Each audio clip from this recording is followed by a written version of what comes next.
दिल्ली में आज विधानसभा चुनाव हैं। उसके नतीजे जो है 8 तारीख को घोषित कर दिए जाएंगे। लेकिन दिल्ली के विधानसभा चुनाव में जहां सभी पार्टियों की तरफ से पूरा दम ठोका गया है, चाहे कांग्रेस की बात की जाए, चाहे बीजेपी की बात की जाए, चाहे फिर आम आदमी पार्टी की बात की जाए।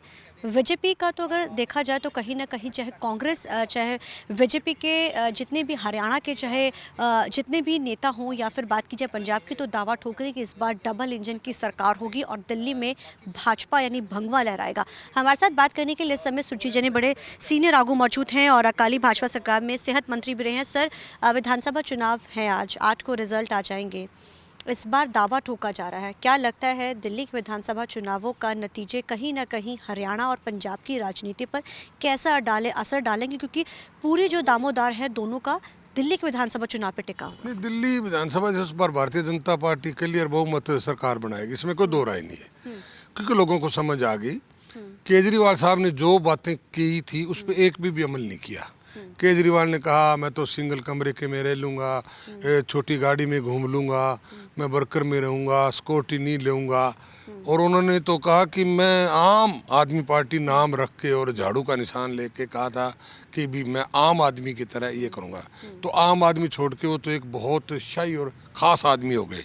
आज लोगों को इस चीज़ की समझ आ गई कि ये आदमी कहने का कुछ और है, करने का कुछ और है। जितने भी लोगों से वादे किए कोई पुरानी झूठ मार मार, यहाँ जो पंजाब से गए हुए लोग वहाँ पे एमएलए गए, वो जाके कहते हैं पंजाब का देखो जी ये कर दिया हमने, ये कर दिया। राज पंजाब की जो दुर्दशा है वो सबके सामने है। दिल्ली कोई विदेश नहीं है, दिल्ली की रिश्तेदारियाँ राजस्थान में भी है, दिल्ली की पंजाब में भी है, एक दूसरा भाईचारा है, आना जाना भी है, सबको पता है।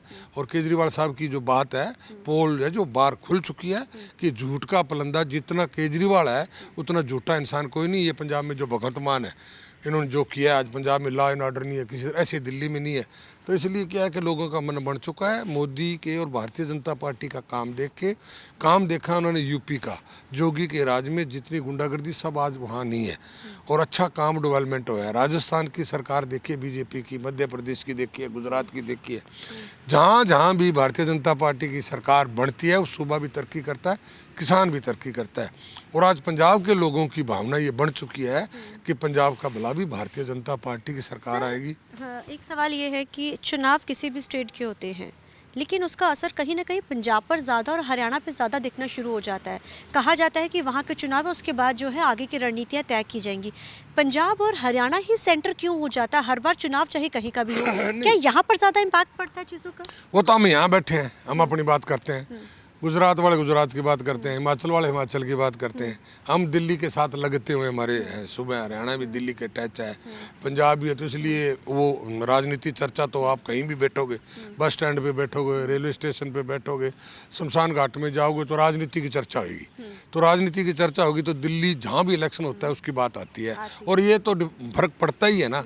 अगर दिल्ली में सरकार बनती है तो कार्यकर्ता में भी हौसला होता है और वोटर में भी हौसला होता है, और वो एक सारा तो बनता है, इसमें कोई दो राय नहीं।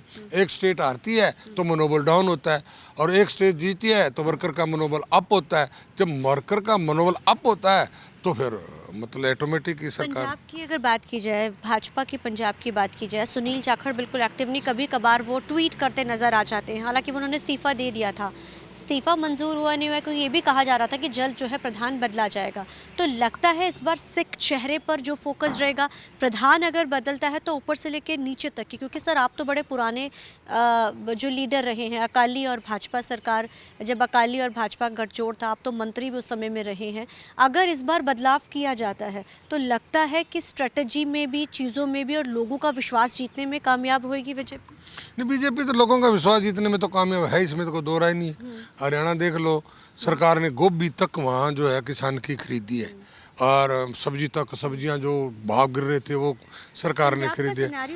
तो इसलिए ना थोड़ा सा अब पंजाब के अंदर है, ठीक आप कह रहे हो, जाखड़ साहब ने रिजाइन दे दिया, पर पार्टी कहती है काम करो। और ये भारतीय जनता पार्टी को एक पे डिपेंड नहीं होती, ये परिवार है, पूरा परिवार है, इसमें कोई एक प्रधान के नहीं, मतलब साढ़े उप प्रधान भी होते हैं, साढ़े संगठन महामंत्री भी होते हैं। और वो राय जो है प्रधान जाखड़ साहब अगर नहीं आ रहे तो वो कहीं और काम कर रहे हैं, विचार तो देते ही अपने। तो ऐसी कोई बात नहीं है, काम चल रहा है, मेंबरशिप हो रही है।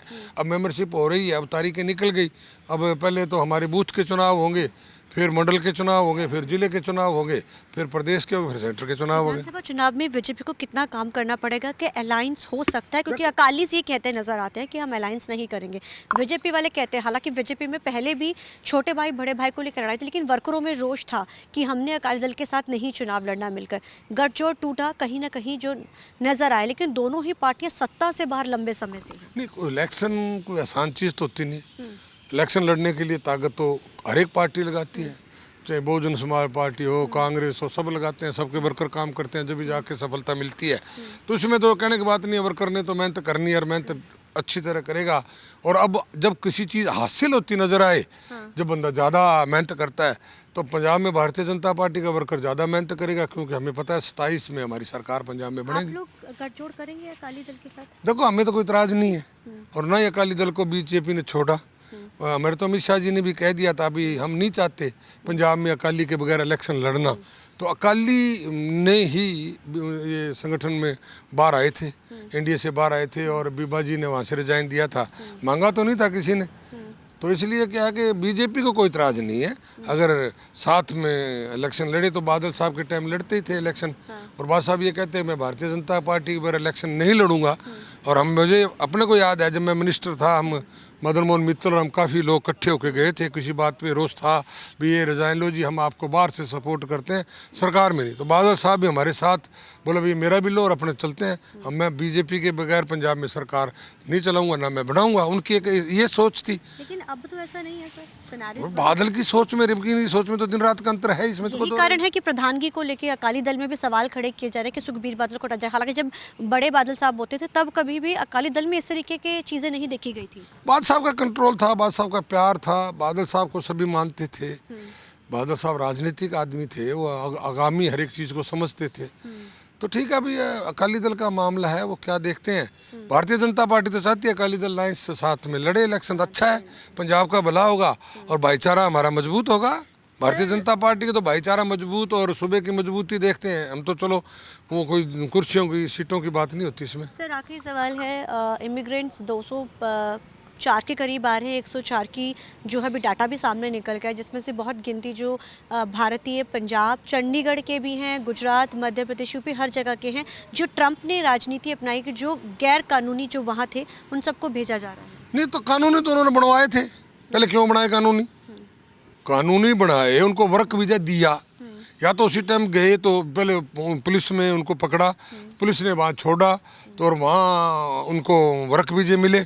तो ये तो मतलब ट्रंप को इसमें विचार करना चाहिए, कितने मुश्किल से बेचारे बच्चे यहाँ से पैसा खर्च करके कितनी मुश्किल से गए, या तो जब भी प्रवेश ना करने देते, जब कर गए तो अब और ना करने दे, जो चले गए उन्हें तो देखो इंसानियत के नाते तो देखना चाहिए, गलत है ये तो। गलत है। Thank you so much sir. तो ये थे हमारे साथ बात करने के लिए बीजेपी के बड़े सीनियर आगू सुरजीत जैन। इन्होंने बोला कि अलायंस बीजेपी तो तैयार है, लेकिन अकाली दल कहीं ना कहीं चीज़ें जो है वो बैक स्टेप कर रहा है, और जो ट्रंप का जो फैसला है उस पर भी उन्होंने नाराज़गी जताई, कहा बिल्कुल सही नहीं है। कैमरामैन ललजिंदर के साथ चंडीगढ़ से TV9 के लिए अमनप्रीत कौर।